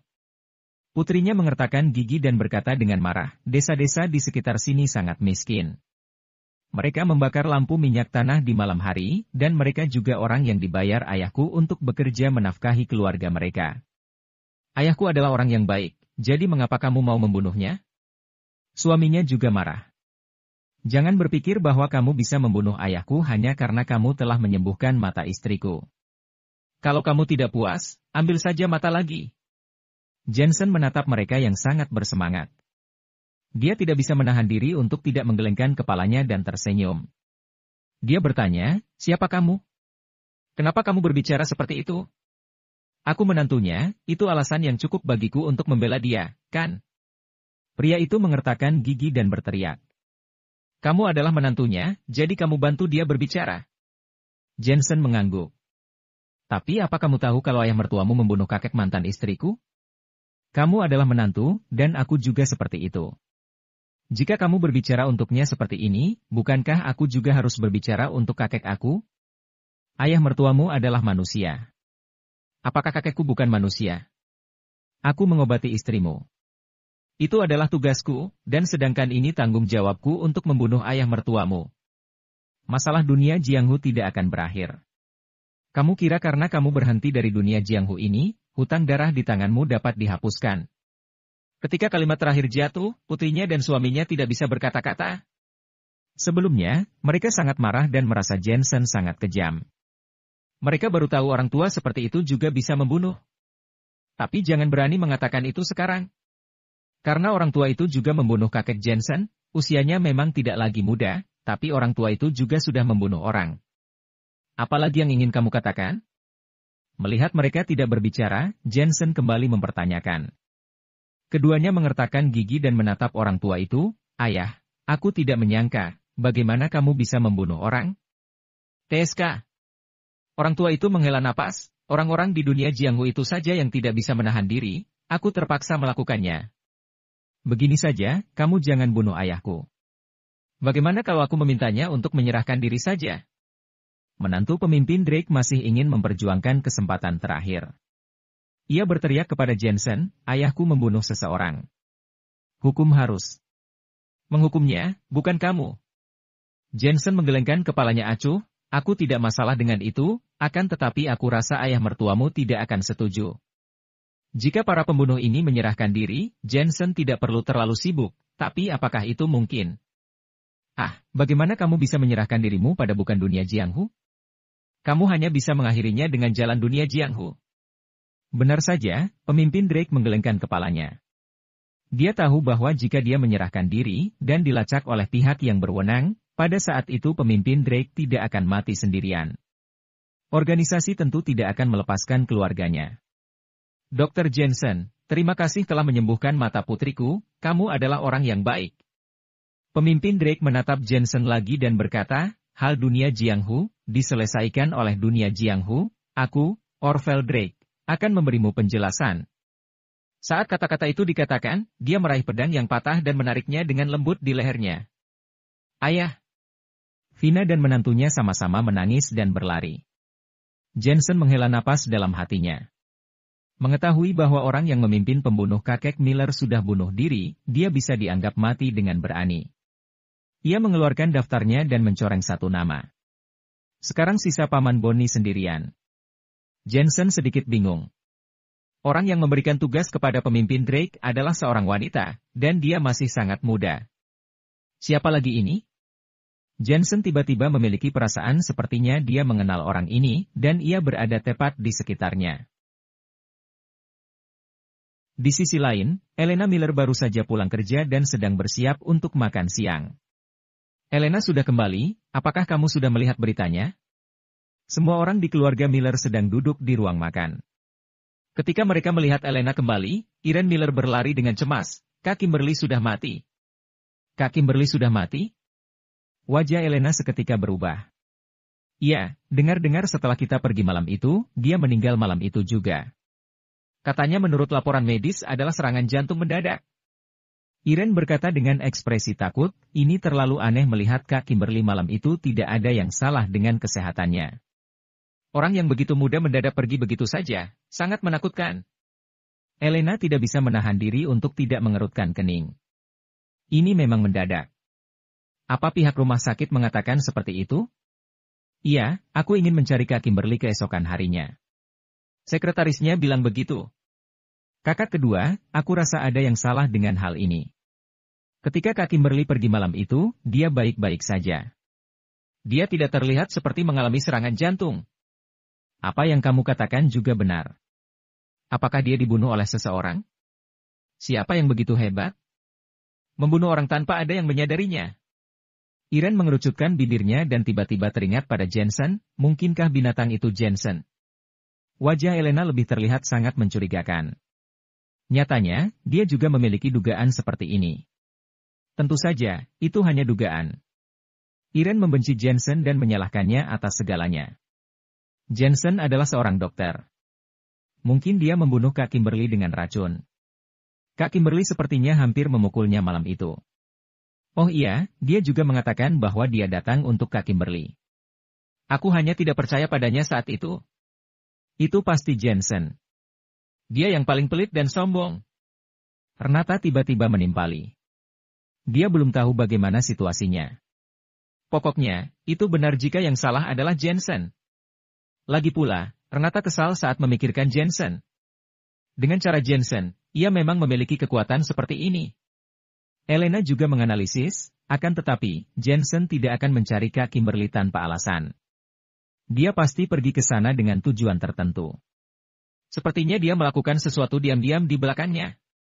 Elena, periksa dia, temukan bukti, tangkap dia dan masukkan ke penjara. Irene benci melihat kesialan Jensen. Meskipun Jensen adalah tersangka besar dalam masalah kakek Miller, namun tidak ada bukti nyata. Sebaliknya, jika dalam kasus Kak Kimberly bisa menemukan bukti dan ia bisa melihat hukuman mati Jensen. Elena mengangguk dengan dingin. Melihat Jensen bebas, ia juga sangat kesal. Dia berhenti makan dan kembali ke biro untuk memeriksa asal-usul Kimberly, mencoba menemukan petunjuk. Di tempat lain. Hari sudah siang ketika ia baru saja tiba dalam penerbangan kembali ke ibu kota. Jensen langsung mendatangi Aula Singlin dan mendapati banyak orang yang masih mengantri untuk memeriksakan diri ke dokter pada siang hari. Dan sekarang nama Aula Singlin terkenal. Kakek Herman dan Bibi Sofia sangat sibuk. Jensen tidak mengatakan apapun dan dengan cepat pergi membantu. Dia melihat dokter jauh lebih cepat dari kakek Herman dan yang lainnya. Kamu memiliki mati rasa di anggota tubuhmu, 20 gram jahe dan 20 gram bawang putih. Potong dan campur dengan 100 gram cuka matang. Tambahkan air dan goreng dalam mangkuk untuk diasapi dan cuci. Gastroenteritis, 100 gram pepaya, 100 gram kacang lentil, direbus dengan air, makan kacang dan minum sup, 2 kali sehari, setengah bulan untuk menghilangkan akarnya. Sup bu pleura. Kebanyakan penyakit pasien tidak sulit hanya penyakit ringan, yang masalah dari dahulu adalah pergi ke rumah sakit untuk meresepkan obat tapi tidak benar. Pukul 1:15 menit, para pasien yang ditumpuk di Aula Singlin dibereskan oleh Jensen. Layak disebut Dr. Jenius Jensen. Para pasien sangat memuji dia. Meski Jensen cepat dalam menemui pasien, tapi mereka sudah lama terbiasa. Ini juga alasan mengapa Aula Singlin menjadi terkenal di ibu kota. Memiliki perawatan medis yang cepat, hasil yang cepat dan biaya rendah. Tak lama, Bibi Sofia memasak makanan dan semua orang makan dengan santai di lantai 1. Jensen, tahun baru Imlek 2 hari lagi. Minta Natasha untuk makan bersama saat kosong. Kakek Herman menatap Jensen dan ragu, faktanya, setiap orang memiliki kekurangan. Misalnya, kamu Jensen, terkadang kamu adalah satu. Bagaimana mengatakan itu? Dia menoleh untuk melihat Sofia yang tersenyum dan berkata, pria kolot. Kakek Herman dengan cepat mengangguk, ya, pria kolot, tidak mengerti percintaan. Meskipun orang dapat diandalkan dan juga bertanggung jawab, namun tidak baik berbicara langsung. Jensen memberikan semangkuk hidangan pada kakek dan tersenyum. Kakek, kamu sudah bercerai. Apa bedanya jika kamu kolot atau tidak? Dia tahu bahwa kakek pasti masih memikirkan Elena, Tetapi mereka semua bercerai, air yang tumpah tidak dapat dikumpulkan lagi. Kakek Herman menghela napas dan tidak membujuknya lagi. Setelah makan, dia beres-beres dengan Bibi Sofia menempelkan kata-kata ucapan tahun baru di sekeliling. Ini juga pertama kalinya mereka merayakan tahun baru di ibu kota. Jensen juga ikut membantu mengatur setelah makan. Pada saat ini, sosok muncul di gerbang aula Singlin. Apakah Jensen ada di sini? Apakah mau memperkirakan diri? Tunggu ya, baru saja makan. Kakek Herman berbalik ke belakang dan berteriak, pupil matanya tiba-tiba menatap, sungguh gadis yang luar biasa. Yang berdiri di depan pintu tepatnya Nona Gracia. Jensen, ini adalah... Bibi Sofia mengerutkan keningnya dan bertanya. Oh, seorang teman. Dengan cepat Jensen pergi menyambutnya. Nona Gracia telah membantunya berkali-kali, tidak bisa diabaikan. Jensen, jangan macam-macam lagi. Ingat, kamu sudah beristri. Bibi Sofia harus mengingatkan dengan tegas bahwa terakhir kali Jensen bertengkar dengan Elena di gerbang dikarenakan Jensen memiliki banyak wanita. Sekarang dia juga membantu Elena mengawasi Jensen. Jensen mondar-mandir dan tersenyum pahit. Sepertinya kakek dan Bibi Sofia masih tidak bisa melupakan Elena. Bibi, aku sudah bercerai. Ia mau tak mau kembali mengingatkannya lagi. Sofia dan kakek Herman tertegun sejenak, tetapi melanjutkan, Natasha juga istrimu. Kamu masih pria yang sudah menikah? Oke. Jensen tidak punya pilihan selain menganggukkan kepalanya, aku hanya akan mengobrol, tidak akan pergi jauh. Di luar gerbang tempat ia membawamu, Jensen berkata meminta maaf, Nona Gracia, maafkan aku. Kakekku memang seperti ini. Jangan diambil hati. Nona Gracia tidak terlihat marah. Dia tersenyum dan berkata, apa yang perlu diperhatikan? Sepertinya kakekmu dan yang lainnya sangat menyukai Elena. Mereka masih tidak bisa melupakan cucu menantunya. Jensen langsung mengganti topik dan berkata, ada urusan apa Nona Gracia mencariku? Awalnya aku ingin memanggilmu untuk jalan-jalan tapi untuk menghindari kesalahpahaman, jadi lupakan saja. Gracia tidak ingin mengganggu Jensen. Dia tersenyum dan berkata, pada hari ketiga di awal tahun, ada kegiatan lelang di ibu kota dan aku ingin tahu apakah kamu punya waktu luang atau tidak untuk pergi melihat-lihat dan menganalisis di sana. Terakhir kali saat pergi ke acara pertemuan terbuka dunia Jianghu bersama dengan Jensen, Jensen menunjukkan bakatnya dalam bidang ini. Jensen langsung menyetujuinya. Tubuh Gracia sedikit berbeda, untuk sebuah pil pemurnian ginseng Angelica tentu saja dia akan pergi. Oh iya, apakah aku bisa meminjam beberapa uang darimu? Tanya Jensen dengan ragu-ragu.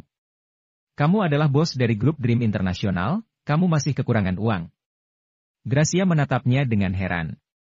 Grup Dream Internasional adalah hasil dari kerja keras Kak Natasha. Aku tidak bisa memakai uang perusahaan sesukaku, dan juga uang yang aku butuhkan tidak sedikit, jelas Jensen dengan canggung. Katakan berapa banyak yang kamu butuhkan? 2 miliar yuan. Mata Gracia terbelalak saat mendengar perkataan Jensen, benar-benar bukan jumlah yang sedikit. Melihat responnya, Jensen dengan cepat berkata, tenang saja, aku akan mengembalikannya dengan cepat. Bukannya aku takut kamu tidak mengembalikannya, bahkan lebih baik jika kamu tidak mengembalikannya. Bagaimana jika begini, aku akan meminjamkan MU uang itu tapi kamu harus berjanji untuk melakukan dua hal untukku? Gracia tersenyum licik. Jensen menatapnya dengan marah, dia merasa sedang dibodohi. Tanpa menunggu Jensen membuka mulutnya, Gracia mengeluarkan cek dan menulis 2 miliar yuan lalu memberikannya kepada Jensen, jangan khawatir. Aku mengetahui kemampuanmu, jadi menyuruhmu untuk melakukan dua hal bukanlah sesuatu yang berlebihan. Saat ini aku masih belum memikirkannya, jadi pinjamlah dulu. Jensen hanya bisa mengangguk. Gracia tidak berhenti dan pergi dengan secepat kilat. Jensen melanjutkan kesibukannya. Saat malam tiba, dia menelepon Panah dan menyuruhnya untuk mengatur pertemuan dengan Paman Boni. Saat ini, ibu kota sedang penuh dengan kegembiraan karena tahun baru semakin dekat.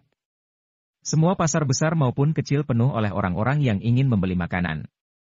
Bukan hanya keluarga kaya dan bangsawan, tapi keluarga dari orang biasa pun juga dipenuhi dengan keriuhan.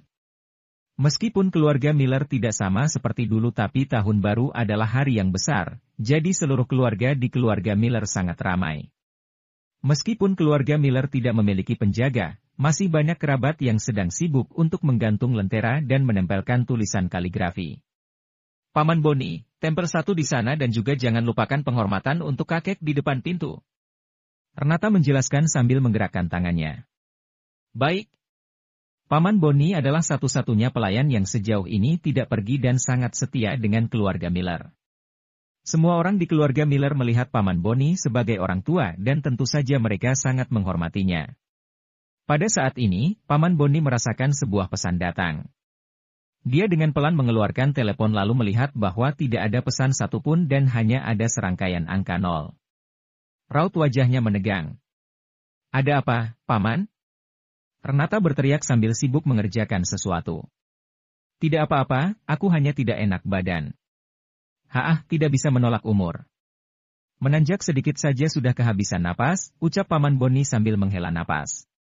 Paman pergi istirahat saja, kami akan baik-baik saja kok. Ricky dan mereka semua berteriak. Paman Boni mengangguk dan berjalan kembali ke ruang dalam. Menunggu saat tidak ada orang, badannya yang kurus seperti monyet berbalik menuju pagar dan pergi mengikuti jalan setapak. Tidak lama kemudian dia sampai di sebuah gym. Dia datang seorang diri ke lemari yang ia telah sewa.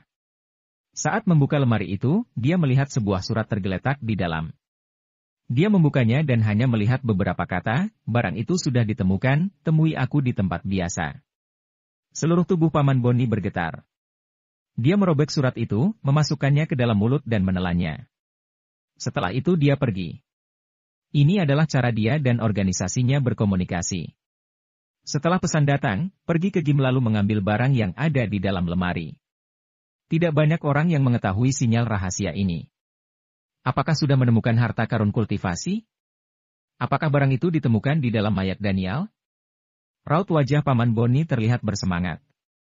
Jika dia mendapatkan barang itu, dia juga bisa pergi dari keluarga Miller. Sebenarnya dia sangat iri kepada Darwin. Dia bisa pergi jauh setelah mengambil uang sedangkan dia tidak dapat pergi karena belum menemukan barang itu.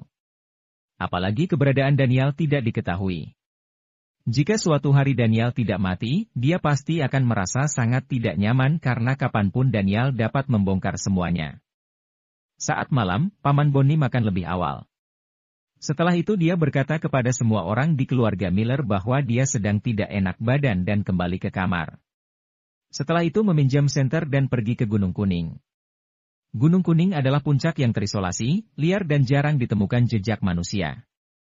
Tempat ini adalah tempat mereka bertemu. Sepanjang jalan, Paman Boni sangat berhati-hati jikalau ada seseorang yang mengikutinya di belakang tapi semua berjalan dengan lancar. Tidak lama kemudian, dia sampai di sebuah kuil rusak yang terbengkalai. Kuil itu adalah kuil kuning abadi yang telah didirikan sejak lama. Pada saat kekaisaran pada tahun itu, kuil ini menjadi terbengkalai. Ditambah dengan bencana yang tidak biasa, tidak banyak orang yang datang. Paman Boni melihat sekeliling sejenak dan tidak menemukan sesuatu yang aneh. Akhirnya, dia masuk dengan tenang. Di dalam juga sangat berantakan. Sarang laba-laba dan kotoran tikus berada di mana-mana. Paman Boni berteriak pelan, "Aku datang." Kuil yang hancur itu masih sunyi. Paman Boni mengerutkan dahi dan berteriak lagi, "Aku datang." Pada saat yang bersamaan, muncul sebuah cahaya dari dalam kegelapan. Awalnya cahaya itu sedikit menyilaukan mata dan membuat Paman Boni tidak bisa merespon dengan baik. Setelah menunggu beradaptasi dia menyadari bahwa orang itu sedang menyalakan rokok. Penampilan orang itu terlihat masih muda. Tubuh Paman Boni bergetar. "Itu kamu, Jensen," seru Paman Boni. Dia sangat ketakutan. Dari dugaannya, orang yang datang malam ini harusnya adalah ketua. Bagaimana bisa Jensen yang datang? Sangat membingungkan. Paman Boni bersembunyi dengan sangat dalam. Jensen menghirup rokoknya dalam-dalam dan terlihat seperti berbicara sendiri. Paman Boni adalah salah satu dari 15 daftar nama yang sangat ingin dia bunuh karena dia sangat membenci seseorang sampah yang mengkhianati tuannya. Hanya untuk dirinya sendiri dan masa depannya. "Apa maksudmu, Jensen?" Paman Boni mundur selangkah dan menyadari bahwa pintu kuil di belakangnya tertutup. Sepertinya orang yang menipunya untuk datang sudah dipastikan adalah Jensen. Cukup sampai di situ, tidak ada gunanya lagi berpura-pura. Jensen berjalan mendekat perlahan, aku sudah menemukan 15 orang yang berada dalam daftar nama dan mereka semua sudah mati. Maverick, Darwin, Orville dan kamulah yang terakhir. Raut wajah paham Bonnie berubah drastis saat mendengar perkataan Jensen. Dia dengan cepat berkata, aku tidak mengerti apa yang kamu katakan, Jensen. Kamu mau membunuh untuk menjaga rahasia. Baiklah, kamu pasti ingin menghancurkan sebuah bukti. Dia sangat terkejut di dalam hatinya, tapi saat ini dia membantahnya dengan alami. Kamu seperti ini, sangat sia-sia jika tidak melakukan syuting film. Jensen tidak terkejut dengan bantahan Paman Bonnie. Kamu bilang aku yang membunuh kakek, mana buktinya? Jangan menuduhku jika tidak punya bukti. Meskipun menghubungi keluarga Miller pun sepertinya mereka tidak akan mempercayai MU. Paman Bonnie mendengus dingin dan berkata, kamu tunggu saja sampai kamu menanggung julukan pembunuh seumur hidupmu. Cepat atau lambat keluarga Miller akan membunuhmu. Aku adalah Jensen, kenapa aku membutuhkan bukti untuk melakukan sesuatu? Jensen menggelengkan kepala dengan jijik, aku membunuh pembunuh bukan karena untuk memberikan bukti kepada keluarga Miller. Akan tetapi karena untuk memberikan kejelasan kepada kakek. Meskipun keluarga Miller salah paham, mereka tidak pantas mendapatkan penjelasan dariku. Jensen mengatakan kalimat itu tanpa merasa ragu akan dirinya sendiri. Apalagi dia juga sangat mengenal keluarga Miller. Bahkan jika dia memiliki bukti, apakah keluarga Miller akan percaya? Jika keluarga Miller mempercayainya, maka sejak awal Jensen akan diakui oleh keluarga Miller. Kamu. Paman Bonnie tidak menduga bahwa Jensen sama sekali tidak memiliki rencana untuk membuat dirinya bersih. Dia dengan marah berkata, aku akan memberitahu keluarga Miller dan Elena bahwa kamu adalah pembunuh. Setelah selesai berbicara, dia ingin bergegas untuk keluar dari kuil yang rusak itu. Namun, bagaimana bisa Jensen membiarkannya melakukan apa yang dia inginkan? Sosoknya tiba-tiba sampai di depan Paman Bonnie seperti hantu dan dia menepukkan telapak tangannya. Paman Bonnie mencibir di dalam hatinya. Sebenarnya dia juga dengan sengaja membuat Jensen panik dan memulai pertarungan. Saat ini, dia menemukan peluang untuk melukai Jensen. Di permukaan, kemampuan dia hanya berada di tingkat bumi, tetapi sebenarnya telah mencapai tingkat surgawi menengah. Meskipun Jensen adalah kandidat pertama Raja Prajurit, atau mungkin juga dia memiliki kemampuan tingkat surgawi awal, tetapi jelas ia tidak cemas akan dirinya. Plak! Kedua telapak tangan bertemu, dan kekuatan energi Ki mengeluarkan percikan api yang besar. Paman Bonnie merasakan kekuatan besar yang datang hingga tubuhnya tidak bisa mengendalikan dan membuat tubuhnya terlempar terbang. Dia menghantam tanah dan memuntahkan darah. Kamu, bukan peringkat surgawi awal. Dia terkejut. Pertemuan sebelumnya membuat dia merasa bahwa Jensen mungkin telah mencapai tingkat langit tinggi. Karena energi Ki-nya terasa tidak ada apa-apanya ketika menghadapi Jensen. Saat ini, dia mendadak mempercayai perkataan Jensen. Mungkin ke-14 orang yang ada dalam daftar memang telah mati di tangan Jensen. Jensen memiliki kemampuan seperti itu. Sepertinya Jensen mengetahui kode rahasia tersebut, semua karena ke-14 orang tersebut. Tunggu, Jensen, aku tidak membunuh kakek Miller. Aku benar-benar tidak tahu tentang ini. Kemungkinan Daniel tidak mati. Kalau kamu melepaskanku, aku akan menjelaskan semuanya pada keluarga Miller. Aku akan membuktikan kalau kamu tidak bersalah. Paman Bonnie masih mencoba membela diri, tubuhnya terus bergerak mundur. Tetapi di tempat seperti ini tidak akan ada yang bisa membantunya sama sekali. Yang paling mengerikan adalah Jensen tidak berniat mencari bukti apapun. Dia hanya ingin membunuh sang pelaku. Ini merepotkan sekali. Brak! Di waktu yang bersamaan, pintu kuil ditendang oleh seseorang, kemudian cahaya dari lampu senter mengenai tubuh Jensen. Jensen, angkat tanganmu, kamu ditahan. Suara itu mengejutkan Jensen dan Paman Bonnie, karena suara itu milik Elena. Elena mengarahkan senjatanya pada Jensen, tatapannya seperti baru pertama kali melihat Jensen. Pria di depannya ini tidak lagi seperti saat di kota Asmenia dulu. Dia tidak terlihat seperti orang yang baru saja lulus dari universitas. Tetapi sudah lama menginjak dunia yang mendalam dan berpengalaman, mata lelaki itu sangat dalam dan banyak perubahan serta dingin. Jensen yang seperti ini membuat Elena merasa semakin asing. Bahkan, setelah Kimberly meninggal, dia juga memeriksa latar belakang Kimberly dan menemukan bahwa semua itu terkait dengan Jiang Hu. Dia teringat lagi pada Jensen, sehingga dia mengikuti Jensen secara diam-diam. Karena dia gagal dalam mengikuti, kali ini dia merubah cara yang lain. Hasilnya adalah dia melihat kejadian di hadapannya. Nona ketiga, akhirnya kamu datang ke sini. Jensen ingin membunuh untuk melenyapkan bukti. Teriak Paman Boni seperti melihat sang penyelamat. Jensen mengatakan bahwa aku satu-satunya saksi, jadi dia mau membunuhku. Apalagi Darwin, mantan anak buahnya kakek sudah meninggal semua. Jensen juga yang membunuh mereka. Jensen pasti orang yang membunuh kakek. Setiap kali dia mengucapkan sesuatu, wajah Elena akan ikut berubah. Dia menatap Jensen dingin dan berkata, Jensen, kamu masih berani bilang kalau kamu tidak bersalah. Jensen benar-benar tidak menyangka Elena akan datang. Dia mengabaikan perempuan itu dan berencana membunuh Paman Boni terlebih dahulu. Berhenti.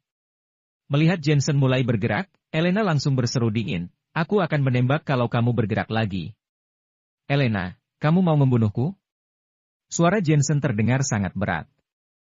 Meskipun dia tahu bahwa Elena sedang melakukan perlawan, dia tidak menyangka Elena akan menodongkan pistol padanya. Semua yang terjadi di kota Asmenia dan ibu kota, saat ini terpatri dalam hati. Apakah pasangan ini harus sampai pada titik saling bertengkar? Mendengar suara Jensen, muncul pergulatan di wajah Elena. Nona ketiga, jangan dengarkan omong kosongnya. Kamu tidak memikirkan ayah dan kakek MU. Lihat juga bagaimana keadaan keluarga Miller yang sekarang karena ulahnya. Paman Boni tiba-tiba berteriak lagi dengan tatapan dingin. Jensen sudah tahu jika dia adalah pembunuhnya, dia ingin sekali Jensen terbunuh. Tentu saja, dia juga punya keinginan di dalam hatinya. Pertama kali melihat lelaki ini saat di kota Asmenia. Ketika itu, dia mengikuti Jessica yang mau membawa Elena. Tetapi dihentikan oleh pria ini. Kekuatannya sangat rendah hingga tidak untuk layak dibahas. Tapi setengah tahun kemudian, pria ini sudah berdiri di posisi yang begitu tinggi. Yang lebih menakutkan adalah apa yang dilihatnya hanyalah sedikit saja. Pria ini menyembunyikan banyak kemampuan dan keterampilan yang tidak bisa dia lihat. Jensen, menyerahlah. Di belakangmu sudah jurang. Elena mengertakkan gigi dan berseru lagi. Jensen berhenti berjalan dan berkata dengan suara yang rendah, sampai saat ini kamu masih mengira aku adalah pembunuhnya. Bukankah memang benar? Elena bertanya dengan dingin, lalu mengapa kamu mau membunuh Paman Boni di tengah malam? Apakah kamu juga yang membunuh Kimberly? Aku melakukan sesuatu yang bisa diterima oleh hati nuraniku. Jensen berseru dengan dingin, malam itu, karena keraguanku, aku tidak berjanji pada kakek Miller dan menyebabkan beliau meninggal. Aku merasa bersalah, jadi aku mau membalaskan dendamnya sebagai bentuk rasa keadilan dan berterima kasih padanya karena sudah menghargai dan percaya padaku. Kamu masih ingin berpura-pura? Elena sama sekali tidak percaya. Ia malah semakin merasa tidak bisa menebak Jensen. Jensen juga ikut campur dalam urusan Jianghu. Calon utama Raja Prajurit juga diketahui oleh Elena setelahnya. Selain itu, ada banyak sekali dokter jenius yang kerap disebut oleh kakek Miller, keluarga Carson dan keluarga Palmer. Hanya bisa menunjukkan bahwa Jensen telah menyembunyikannya terlalu rapat. Aku tidak berpura-pura. Hanya saja kamu tidak percaya dengan semua yang aku katakan. Sebaliknya, kamu malah mendengarkan semua ucapan orang lain, kata Jensen dengan datar. Kalau begitu katakan padaku. Hari ini, aku akan mendengarkan penjelasanmu. Lagi pula Elena tidak ingin Jensen berada di jalan yang salah. Dia ingin memperjuangkan kesempatan terakhir untuk Jensen. Jensen berbalik melihat dan berkata dengan sungguh-sungguh, baik, aku akan bilang. Malam itu kakek Miller mencariku karena ingin menyerahkan keluarga Miller padaku. Sedangkan Kimberly adalah salah satu pembunuh yang membunuh kakek Miller begitupun Paman Boni. Oleh karena itu aku ingin membalaskan dendam beliau. Jensen, aku memintamu untuk menjelaskan, bukan untuk mendengarkan kata-kata omong kosongmu. Elena tidak bisa menahan diri untuk tidak menyela, bagaimana mungkin kakek Miller menyerahkan keluarga Miller kepada MU. Selain itu, memangnya Kimberly dan kakek Miller. Kemungkinan ada hubungan apa? Dia bahkan tidak mengenal kakek. Ini adalah penjelasan kamu. Jangan katakan itu semua mengada-ada, keterlaluan sekali. Pantas saja dia tidak percaya. Bagaimanapun, ini adalah dua garis paralel, dan tidak akan pernah ada kesempatan untuk saling berhubungan. Sudah kubilang, aku sudah menjelaskan. Kamu tidak akan bisa percaya. Jensen terlihat kecewa. Dia ingin mengeluarkan kalung itu untuk membuktikannya, tapi setelah dipikirkan kembali, dia memutuskan untuk membiarkannya. Kalung itu memiliki harta karun kultivasi, Paman Boni tidak boleh mengetahuinya. Meskipun sudah dikeluarkan, kemungkinan Elena tidak akan mempercayainya, dia juga tidak akan menyangka kalau kalung itu ada hubungannya dengan ramuan gen. Daripada menjelaskan, lebih baik melakukan sesuatu yang lebih pasti. Jensen menatap Paman Boni lagi. Sebuah jarum perak muncul di tangan kanannya dan dilemparkan keluar. Sret! Jarum perak mendarat di tubuh Paman Boni dan dia menjerit histeris. Bruk! Tetapi suara tembakan terdengar dan mengenai bahu Jensen, menyebabkan pupil mata Jensen mengembun. Jensen bisa menghindari tembakan tersebut, tapi dia tidak menghindarinya. Karena dia tahu Elena yang menembakkan pistolnya. Elena adalah satu-satunya orang di seluruh dunia yang bisa menembaknya. Darah terus menetes. Jensen perlahan berbalik dan melihatnya. Matanya terlihat dingin. Elena memegang pistol, matanya tampak bergetar. Dia tidak tahu mengapa dia menarik pelatuk, tapi dia tidak bisa melihat Paman Boni terbunuh. Dengan hatinya yang sedikit kacau, Elena berteriak, Jensen, jangan memaksaku. Aku tidak ingin membunuhmu. Pergi dan serahkan dirimu. Jensen terdiam dan hanya menatap Elena.